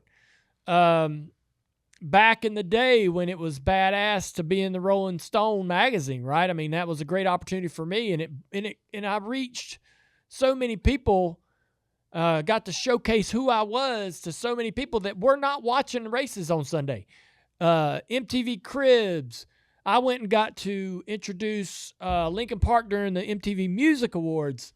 Those were fantastic opportunities, terrifying, but at the same time, the door was opened by Budweiser to be able to go to these different things and do a lot of fun stuff. Go to, walk a boxer down the aisle at a boxing match. I was a huge boxing fan. Doing those kind of things are a real privilege, and a real opportunity to get out and not so much promote yourself, but really introduce the sport to a new audience. And it adds a little, credibility to the sport where it had none. Absolutely. So it's good. And listen, I've read the social media. There's a lot of fans that are like, hey, that's cool he went and did that. Whatever. There's a lot of fans that think, why the is he over there and doing that? I don't like that. It doesn't matter. Let the guy do what he wants to do, and let him go promote and be where he wants to be. He had a lot of fun. I watched his interview. He did a great job, represented himself well, spoke well, knew what the hell he was wearing, seemed to have a real understanding of why he was there and what he was supposed to accomplish. So I was really proud of Hocevar. You throw these guys into those scenarios where they're totally a fish out of water, and sometimes it doesn't go that well. But I think he did a good job. So I was good. Yeah. What was your reaction when you got that Rolling Stone request? Like when they brought it to you? It was badass. So, I was proud to be able to take our sport where it wasn't getting access. We talk about, I'm not complaining here or trying to put anybody on blast, and I might be incorrect in some of this, statistically, but there are times when, we get coverage on some networks, and then there's times when those networks don't mention us, right? There's times when we're front page news in some newspapers, and sometimes those newspapers totally ignore our sport, right? For years, dependent upon relationships we have with different networks, right? Forever, ESPN was the leader in sports, right? And so if you weren't getting coverage on ESPN, what the hell, right? We would always complain that, man, this badass thing happened in our race Sunday, and ESPN didn't even talk about it. And so, you're trying to take the sport where it isn't and get it in front of people that don't watch it and don't see it. And that's what this is all about. So we need more of that. We need guys hosting Saturday Night Live or whatever it is, right? That's a big deal when Jeff Gordon got to do that, and we need, when motion pictures are made about our sport, whether it's a comedy that's poking fun at us like Talladega Nights or a more serious movie, it doesn't matter. When those things are being even considered, it says a lot about the where our sport is and the value of it. So we need more of that. We need those type of things happening. We can't just do what we want to do in our little bubble and think that's really going to be enough to get us back to the numbers that we all want to get back to. Back to when the peak of the sport in the 2000s, we're way far away from that. We've got to be putting ourselves in front of these folks to showcase what we're doing. Do you think there's a day that's unders too? Oh yeah, it's happening. Is it? Oh yeah. Nice. I'll be shocked if it doesn't happen. I forget who asked this question in the chat, but do you think Carson Hocevar can eclipse Chase Elliott for most popular driver? I believe there will be years where Chase has some real competition, and I honestly feel like that's happening already, and Chase would probably tell you too, like Blaney and a couple of those guys. There's years where, depending upon what they're doing off the track and on the track, they can give him a real run for his money. I would love to know just how close the battle is, right? Is it significant in terms of the difference between Chase's votes and other drivers, or is it relatively a competitive race? I don't really know. But do those numbers ever get posted? they don't never get posted. Just say first, second, third. Which that's fine. But, I think there will be stars that come and go. And Hocevar's in a position to really take advantage of this thing. And he's the kind of guy that's ready to do it. He is happy to have some fun on Monday, Tuesday, Wednesday, Thursday, and show that to the world. We should embrace that. That guy, he's done some things with Cletus, which are great. And so he's not going to sit on his hands on Monday, Tuesday, and Wednesday and then go to racetrack and try to win races and think that's going to be enough, right? Stay relevant. He's on his rig most nights during the week. Streaming. He's taking risks, right? Putting himself out there because some people might not love who he is, but he's going to take that risk. I think that shows some courage, and hopefully he does a good job representing himself and his partners and everybody when he's doing those things. But it takes some courage to go do what he did. To go to this Met Gala, right? That is not a place where I would feel comfortable. No. And I wouldn't want to do it. I wouldn't have interest in doing it. My wife would go, oh, hell, we're going. But, ain't nothing I'd want to do. But he did. He got the call, and he said, hell, I'll do that. Yeah, why not? It's not a place where I'd expect to see him. Yeah, and the way that he handled the interview, it just felt endearing to him. So, it worked. Yeah. So I think the more he does those things and the more he didn't hit it out of the park, but he didn't ruin it either. He did a solid interview, and the more people like NASCAR and his partners get confidence in him to put him in them spaces to represent us, all of us, right? I think the more you might see that. Yeah. John Barnett said, congratulations on the 1-2 finish in Texas. What do you like when you see your two cars about to battle? And are you getting nervous, worried? Don't like it. Well, try not. I don't want to say anything controversial, but and I oftentimes find myself wondering whether I am backwards in the way I think about some things. But probably, yeah. Of course I want. If I take 4 cars to racetrack, I want to run first, second, third, and fourth. I do. But it's really nerve-wracking when they're battling aggressively. And honestly, whether it's Justin and Larson gets in our car and he's there to win.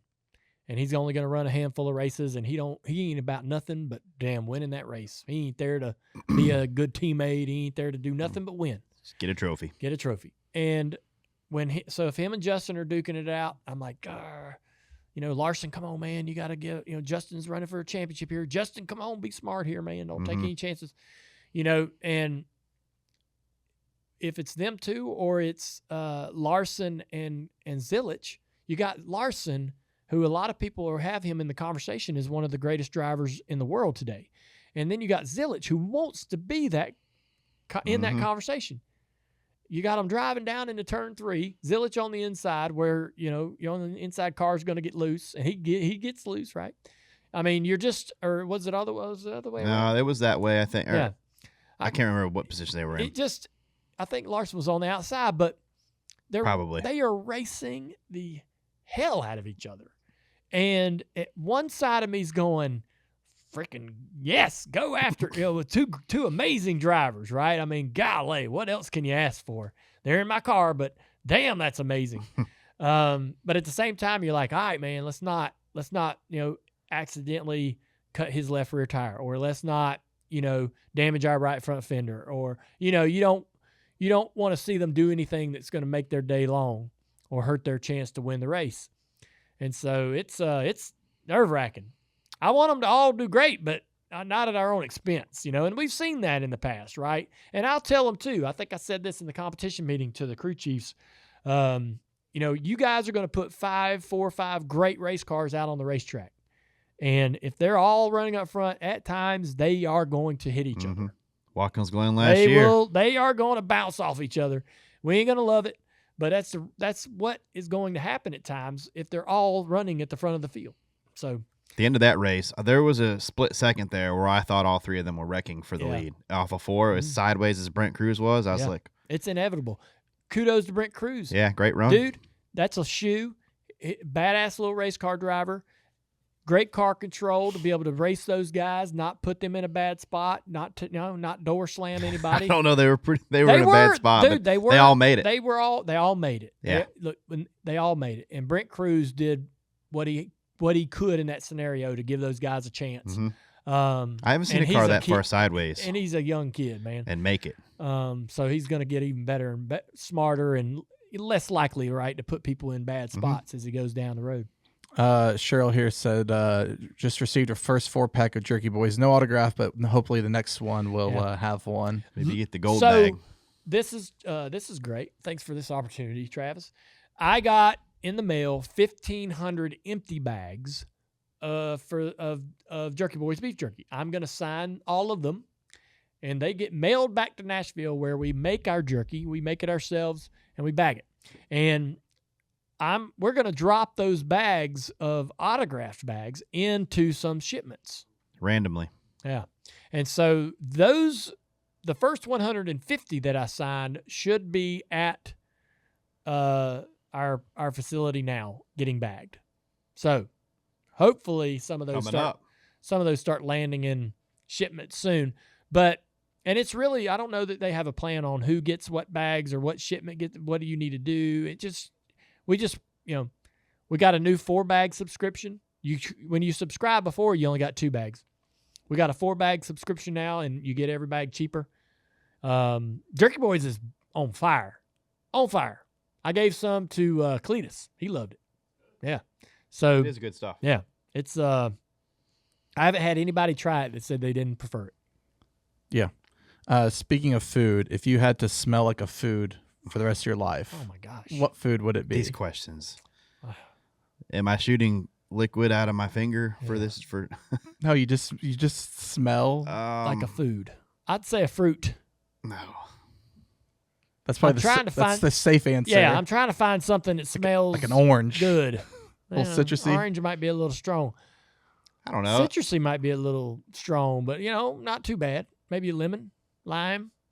Let's say bacon. Bacon. No, I don't want to smell you smelling like bacon. That's terrible. Think about everyone else's experience.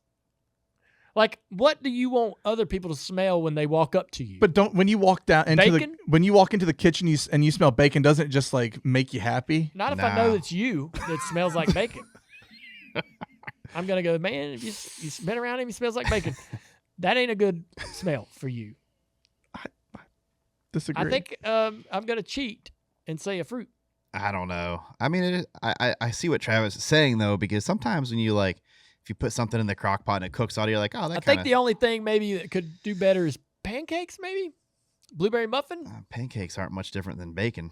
A good pastry. They're safe. Yes, pastry smells are safe. Yeah. What are other people saying? Somebody said chicken. I think they're joking. Oh. Biscuits and gravy. What about, is cinnamon a food? Somebody said lavender. But that's not Lavender's a food, though. Not a food. Is cinnamon a food? Yeah, I mean, cinnamon's a food. Yeah, sugar. If you're yeah. How about sugar? Does sugar smell? Cinnamon rolls. A little bit. Cinnamon rolls in the oven. You could probably go with. That's pretty good. Cinnamon rolls in the oven. Cinnamon rolls.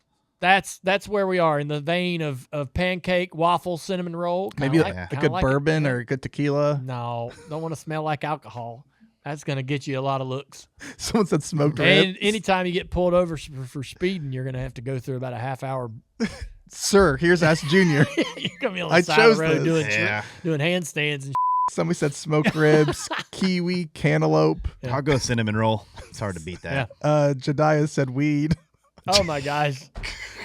Churros. Isn't that something, man? When you're at an event and you catch a little weed, smell weed. It just right. It's depending on the state you're in. You're like, where is it? Some states, yeah. Oh yeah. Sometimes you can spot the person, but yep, that's them. I usually think, I hope I'm not the random that week. Yeah. Like that's normally the thought process in my head. Oh, because you were around weed, you think I don't know. You're going to fail a drug test? I don't know. I don't know, man. You just don't. Think so. That's not how it works. Don't think so, no. It doesn't attach to your follicles. And hey, I just don't want to be near it at that point. keep my hard card. Yeah. All right. So we had pancakes, coffee, coconut, so some other good ones. When you were racing full time, would you always stay on your bus, or were there times where you wouldn't? I always took my bus everywhere except for Sonoma. Sonoma. What else track? What else track? Sonoma. What else track? It's the only one I can think of. Yeah, Sonoma, I didn't take it. What was like the best that you loved about the bus and the worst But it part? would go to Fontana. Dude, I mean, having somewhere to use the bathroom. Oh, that That was fantastic. your own. Yes, that was fantastic. Because we had the West Coast swings with Fontana. Went to Fontana, you Vegas, took it all did them. all that. Yep. Sonoma was the only outlier by itself. Yeah. So it didn't go there. I have a fifth wheel now, and I'll take it to probably, if I'm doing these 10 races in broadcasting in the summer, I'll take it to probably 6 of them, 6 or 7. Even Charlotte, I'll park it over there just to have somewhere to use the bathroom. Also just to get away. Yeah, I mean, listen, if you're in the infield, you got to use the restroom. Yeah, there ain't nothing in their restrooms there are not very good. Dude, there used to be a restroom, there still is, a restroom in the NASCAR hauler, and I used to use it.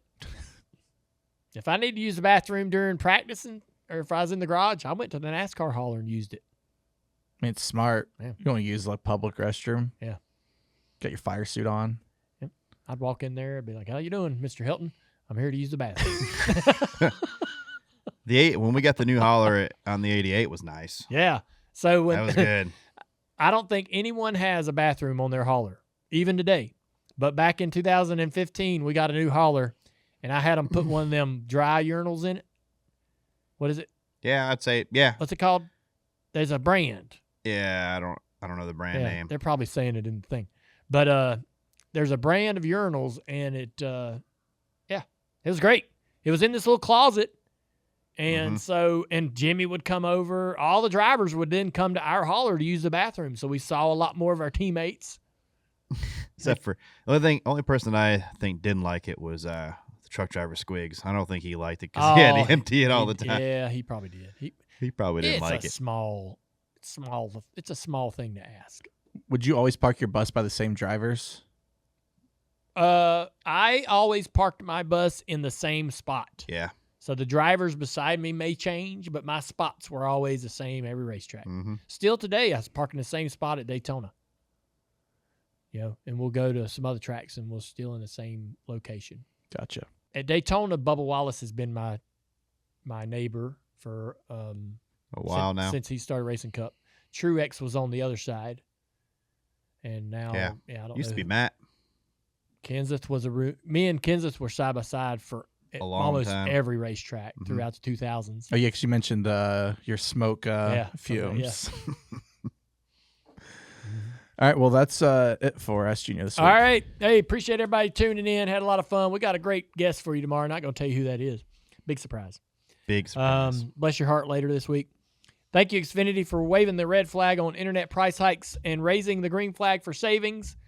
You get the speed and reliable Wi-Fi that you need. Best part is you're locked in at the same price for 5 years. Imagine that. That's a long time. No surprises, no late yellows, straight to victory lane. That's how we like it. Imagine that, Xfinity. All right, this segment of Dirty Modo is brought to you by FanDuel. If you listened last week, we gave out Keselowski over Briscoe and Suarez over Chastain. Cashed them both. That was a good day. Good job. Hell yeah, brother. This week we head to Watkins Glen. We all agree who the favorite is. Do we even need Russ? Russell. Hey. What's predictor say? Yeah. All right. It's SVG all the way, bud. Well, it is SVG, but it's Watkins Glen. And if there is ever a road course where we feel like the field is closer, you might say it's here. So it's not a Certainty. given. It's not a certainty. Who can challenge SVG? Let's hear it there, Russell. For me, it's Christopher Bell. What? He's What, my sir? second one here. He's my second one. Okay. I wouldn't have guessed that. He was runner-up to him there last year. He was third 2 years before that. All right. three road course wins. He's been really good on the road courses lately. We've talked. That's my Is he my the guy Chase? that can Is he the challenge Chase Elliott of road courses in the next gen? No, SVG is. Oh, well, you can't count. SVG is the SVG of road courses. I mean, yeah. Come on, Reddick would be your other one. Reddick, dude. What's He his hasn't track been as- record there? He hasn't been as good as Watkins Glen, but he's been good on the road courses. Yeah. Remember, he won this year at Coda. So Well, all right. There's two guys you think that are going to be up there in the top 5 battling it out. You guys want to move on to some top 10 bets, or do you want to? You got any other dark horses? I like Busher, but I don't know if he can really battle for that win. Yeah. His last win was here, but in 2024, I guess he would be more of a top 5, top 10 bet. Yep. Right on. Totally agree. Zilich would be like a very, very long shot. Very good at this track. I would say this is one of his best tracks in NASCAR. Yeah. Is he really that big of a long shot though? Because I think he's going to be pretty good. He's he's plus 285 on the books. He's second favorite. Yeah, I think he's going to be pretty good here. Damn. They got him high. Yeah. He was Jeez. actually fast at Coda. He just didn't get a chance to show it. Yeah. Minus 650 for a top 10. Unbettable. Unbettable. Yeah. Yeah. Can't even play with Jesus. that. No fun. No He fun. was No fun. fast. Why are they doing that to us? Because they know. They know. All right. Well, I mean, I'd bet against it. Heck, can you bet against him? You probably will get a head-to-head against them, Yeah. which will be nice. I don't think that they're out yet, They but have them checking to see if. What about Suarez? What do you feel about him? I like him for a top 10, but I do too. Yeah, no, I Plus think he's going to run 165. pretty good. We got some matchups that have came out. Matchups are out. Let's hear it. Uh, Let's get the matchups. Gibbs plus 100 versus McDowell minus 135. Gibbs over McDowell. I'd take Gibbs. I would say Gibbs. All Yeah. right. Chase Elliott minus 120 versus Larson minus 110. Sorry again. Elliott minus 120, Larson minus 110. Ooh, it's close. We just talked to Chase Elliott, and he did say that his worst race last year, Watkins Glen. And I he don't didn't- know. he But they're wasn't- better. I pick Larson. You pick Larson? Yeah, and Chase didn't seem. He said he wasn't confident going in there. So, but that doesn't mean he don't run roll with speed and get have a great weekend. Yes. SVG minus 400, William Byron plus 270. I mean, if he has a problem, it's obviously, but I don't know. All right. Well, looking at your notes here, Racing Insights, you think Larson versus Elliott, you take Larson. I almost want to go with Chase because that last year they weren't winning a lot of races, but they were very consistent. This year they got more speed, man. And Chase, even though Chase admittedly says he didn't run good there last year, he's chomping at the bit. He's chomping at the bit to get back there and prove that they can find the speed. He said he found some things at Coda that felt pretty good. Yeah, but if you look at the way Chase Elliott's running this new car on road courses, it hasn't been good. It hasn't. But I don't know. Is Larson much better? Yes. Yeah. Yes. At Coda. Yeah. Well, yes. And here, he's won here. Yeah, I was gonna say Larson's pretty Versus good. him. He's done pretty Yeah. good at the Glen. All right. Yeah, I agree with Russ on this Dang. one. All right. My head-to-head tool has him like all green versus Chase Elliott. Yeah, I get it. I just feel like that Chase is going to upset that. Let's see how it goes, man. I'm making this. I'll side on Chase. You guys all are on Larson. I don't know Let's see how because it plays out. do we think there's something like Larson? Just each week, it just seems like he's not at his best. I think Larson is the same as he kind of always is. He's really fast, kind of a shot to win, but he kind of sometimes he oversteps at times. But that's kind of always been in how he is, isn't it, Russ? Yeah. He hasn't run well at Watkins Glen lately either, but I just think he's just better on road courses than Chase in this car. In this car, yeah. I mean, Chase obviously had the old car. Yeah. Yeah, Down. like Larson won the last race in the old car and the first race in the new car here. Does weather make anything change on your end? Yeah, but that's not factored into any of my stuff. Look at it that way. So I really don't know how it would change things because these guys all know the techniques and stuff now. Like it's not such a big deal anymore, right? now, but do you think it changes SVG's chances? It improves it if it's the worse the weather is. I think. Yes and no. Yeah, I mean a little bit. I think he just has more experience in these type of things. But I found a nugget. Let's share. Longest active top 10 streaks on road courses. How many does Chase have, and how many does Larson have? he's gonna find a way to beat you here. That's because they're running top 10. He's gonna He's we're gonna not- beat Russ with his own website. I think Chase and Larson both run top 10. Yeah, they're both at 2, aren't they? Yeah, they are. They both. They're tied. They're tied. Yeah. It's not a runaway here for Larson. But guess what? Yeah, guess what? Larson finished better than him in both of them. I know it's about to turn. The tide's turning. It can't happen forever. Can't be the same for everybody. It's only 2 of them. Hey, I love that Amazon's coming and you're back in the notes. What do you think about Chase Briscoe? Those guys need a rebound. They've got to gain some grounds in the points. It's coming up on a track where they can probably make a little bit of hay. Best average running position on road courses since 2025 among full-time drivers. That's 7 races. He's 4th. You don't need me anymore than that. You're reading the notes again. Yeah. I like him for a top 10 or possibly top 5 bet. He was 5th and 6th last 2 years there. Plus I would not 110 have for a thought top that. 10. What's that? Plus 110 for a top 10. It's great. That's a good number. It's a good number. I like it. All right. So a couple top 10 bets. I think I would say Chase Elliott, Briscoe. Could you parlay a couple of these or? I could probably. Everybody besides the top 3 guys are very bettable, so you could definitely parlay those. All right. Put a couple of those guys in there. Anybody else y'all think might sneak into the top 10? What about AJ Allmendinger? Yeah. Yes. McDowell. Yeah. McDowell? Dude, McDowell has struggled this year. I know, but he's a road course merchant. What was his coda like? McDowell was 5th at Coda. 5th at Coda. All right. Dude, Yeah. he has been abysmal. Yeah. And when the other cars have been good. I don't bust out abysmal often. Yeah, Jesus. I don't bust that one out too often. And his teammates have been fast, and he just hasn't been in the same ballpark. He's struggled to match their speed for sure. Now, Yes. road courses are different beasts for sure, and that's where he shines. Maybe a McDowell. Put McDowell, Allmendinger. Dude, I don't know. This top 10, there's just not enough cars. I like Ty Gibbs, Briscoe. I mean, these are the obvious ones, right? Bell, Reddick, Gibbs. Those 3 guys, I think they're very confident to finish in the top 10 for this race. Busher. I would say the fringe guys would be my Allmendinger, my Chase Elliott, my Larson, McDowell, Briscoe, any kind of package of 3 or so of those guys. What do you think? Totally agree. I like all those names. Yeah. You could do a couple parlays, 2 drivers here, 2 drivers there. That's right. Have a little fun. Anything you don't like about that, Russell? No, I like everything you're saying. All right, man. That's a first. Well, you're reading the notes now. It's hard for me to disagree with you. I'm reading your notes, so of course you're going to agree with it. All right. Well, now I know how this segment needs to go for the remainder of the season.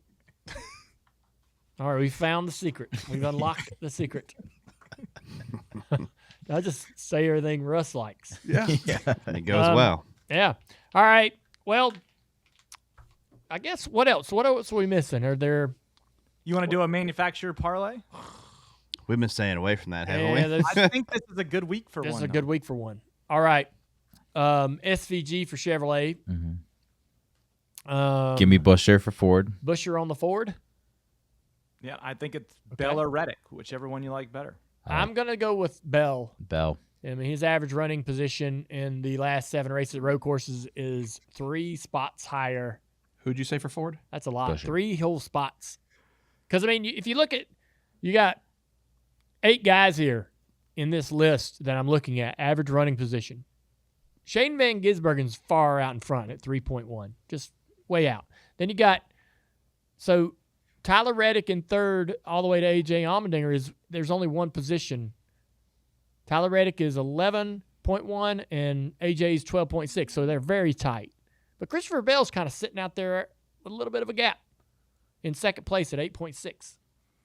So he's performing better than Reddick, just, traditionally over the last 7 races on road courses. Where did Bell finish at Coda?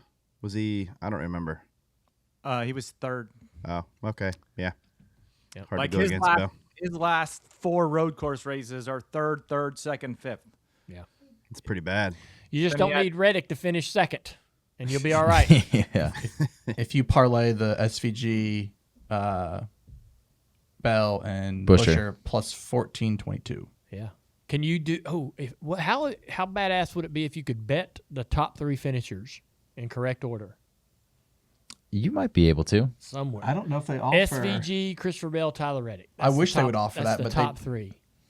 That'd be cool, wouldn't it? I'll do some That's the research. top 3. That would be crazy odds. My top 3. Gosh dang, that would be so hard to predict that. That would be like I don't know if you could get a better opportunity to actually get it right. Called the than right- trifecta. than this That- weekend. Yeah. those odds would be insane. All right.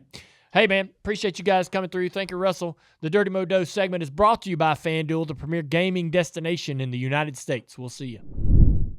All right, everybody, it's a great show. Thanks for joining us here at the Arby's studio. Don't forget about Arby's new Meat and 3 box. You get more meal for your money at Arby's. Arby's, we have the meats. We also have Fan Day, May 21st at Junior Motorsports.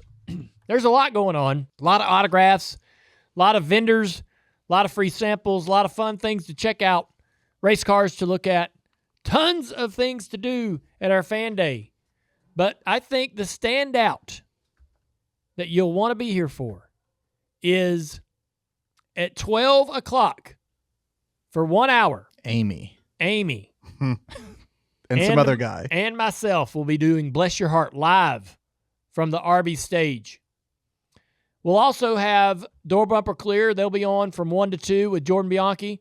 From 11 to 12, Mike Davis coming back as a podcast co-host. What? I have begged him to come back on our show, but he's going to be with Kenny Wallace and friends. There'll be some surprise guests on that show. That's 11 to 12. But kicking us off on the stage is Daniel Trotta and Larry McReynolds at 9 a.m. 9 to 11, they're going to do 2 hours with SiriusXM's On Track.